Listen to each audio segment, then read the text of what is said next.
حضرت عائشہ صدیقہ رضی اللہ تعالیٰ عنہ فرماتی ہیں ایک عورت تھی اور اسے نبی پاک صلی اللہ تعالیٰ علیہ وسلم نے وہ کلمہ پڑھ کے مسلمان ہوئی، مدینہ طیبہ آ گئی تو حضور نے مسجد نبوی شریف میں اس کے لیے مکان ایک سادہ سا کمرہ ساتھ مسجد کے بنوا دیا، وہیں رہنے لگی۔ اکثر وہ سیدہ طیبہ کے پاس آتی تو حضرت عائشہ صدیقہ رضی اللہ تعالیٰ عنہ فرماتی ہیں وہ بڑی باتیں سناتی اور آخر میں کہتی وہ ہار والا دن بھی بڑا عجیب دن تھا اور میرے رب کی قدرتوں کا دن تھا، وہ بھی بڑا عجیب دن تھا۔ سیدہ عائشہ صدیقہ رضی اللہ تعالیٰ عنہ ایک دن فرمانے لگی کہ تو ہار والے دن کا بڑا ذکر کرتی ہے، وہ کیا دن تھا؟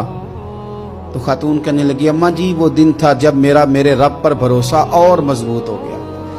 جس دن میرا اپنے رب پر توکل اور بڑھا، میرے ایمان میں یقین میں اور پختگی آئی۔ کہنے لگی میں ایک گھر کی کنیز تھی، نوکرانی تھی، اس گھر میں ایک بچی تھی جس کے پاس سونے چاندی ہیرے جواہرات کا ہار تھا۔ اس زمانے میں چمڑے کے اوپر لوگ ہیرے جواہرات لگاتے تھے، کئی دفعہ سرخ رنگ کے چمڑے پہ لگائے جاتے تھے، وہ بچی پہنتی تھی تو کہتی ہیں بچی کے اس نے اتار کے رکھا یا اس سے گرا وہ ہار تو چیل اسے اٹھا کے لے گئی گوشت سمجھ کے اور میرے سامنے اٹھا کے لے گئی۔ گھر والوں نے مجھ سے پوچھا، یہ بخاری میں موجود ہے،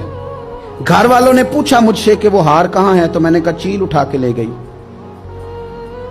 گھر میں کچھ چوری ہو جائے تو سب سے پہلا الزام کس پہ لگتا ہے؟ ملازمین پہ۔ کہتے انہوں نے مجھے بڑا مارا، بڑی تکلیف تھی، حتیٰ کہ میری شرمگاہ تک کی تلاشی لی، میری عزت اتنی خراب کی میں بتا نہیں سکتی۔ میں نے اپنی زندگی میں ایک واقعہ دیکھا، ایک امیر گھر میں چوری ہو گئی، ملازم کو اتنا مارا کہ وہ چارپائی پہ پڑ گیا، پولیس والوں سے اتنی مار پروائی گئی کہ وہ بیچارہ چارپائی پہ پڑ گیا اور پھر وہ اتنا بیمار ہوا اور کچھ دنوں کے بعد پتہ چل گیا کہ چور تو اپنا بیٹا ہے ان کا، پھر اس کا انتقال ہو گیا۔ اب وہ سیٹھ صاحب اور گھر والے آ کے مرنے والے کے کان میں معافی مانگ رہے ہیں، کان میں۔ تو میں نے ان سے پھر کہا تھا کہ یہ تو اب چلا گیا ہے، تمہارا زور چلتا تھا نا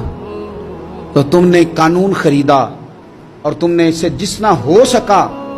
تم نے اسے مار پڑوائی، تمہارے پاس جو عدالتیں تھی تم نے وہاں کاروائی کی، اب ایک عدالت قیامت کے دن لگے گی۔ یہ کمزور تھا نا، کچھ کر نہیں سکا۔ میرے نبی پاک صلی اللہ علیہ وسلم نے فرمایا سن لو، اگر سینگ والی بکری نے بغیر سینگ والی بکری کو تکلیف دی ہوگی نا تو قیامت کے دن اسے بھی بدلہ دینا پڑے گا کہ تیرے پاس سینگ تھے اور تو نے اسے مارا تھا۔ وہ خاتون عرض کرتی ہے سیدہ عائشہ کی خدمت میں کہ مجھے بڑا مارا، مجھے تکلیف دی، میں کہہ رہی تھی کہ میرے سامنے چیل لے گئی ہے پر وہ نہیں مان رہے تھے، اماں جی انہوں نے مجھے بڑا مارا۔ حضرت عائشہ صدیقہ کہتی ہیں پھر کیا ہوا؟ کہنے لگی اماں جی جب کوئی میرا مددگار نہ رہا، مجھے تکلیف دے رہے تھے، رسوا کر رہے تھے، تو میں نے اپنے رب سے مدد چاہی، میرے رب کی طرف میں نے توجہ کی، میں نے کہا مالک اب تو ہی میرا مددگار ہے۔ کہتی ہے وہ مجھے مار رہے تھے تو وہ چیل جو ہار لے گئی تھی وہی لے کے واپس آ گئی اور ہمارے سروں کے قریب لا کے اس نے جب اس ہار کو پھینکا وہ مجھے چھوڑ کے سائیڈ پہ ہوئے، وہ میری بے گناہی جان گئے، لیکن آپ کو بتاؤں اس دن سے میرا اپنے رب پر یقین اور بڑھ گیا۔ مجھے سمجھ آ گئی کہ جب انسان پورا ٹوٹ جاتا ہے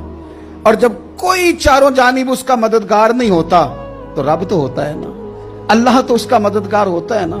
وہ تو پھر اپنے اس بندے کی مدد کرتا ہے نا، پھر وہ تو توانائی دیتا ہے نا، وہ تنہا نہیں چھوڑتا، وہ تو آنسوؤں والوں کے آنسوؤں پہ بڑا کرم فرماتا ہے، وہ تو قسم پرسی میں آ جاتا ہے، اس کی رحمت بڑھ کے استقبال کر لیتی ہے۔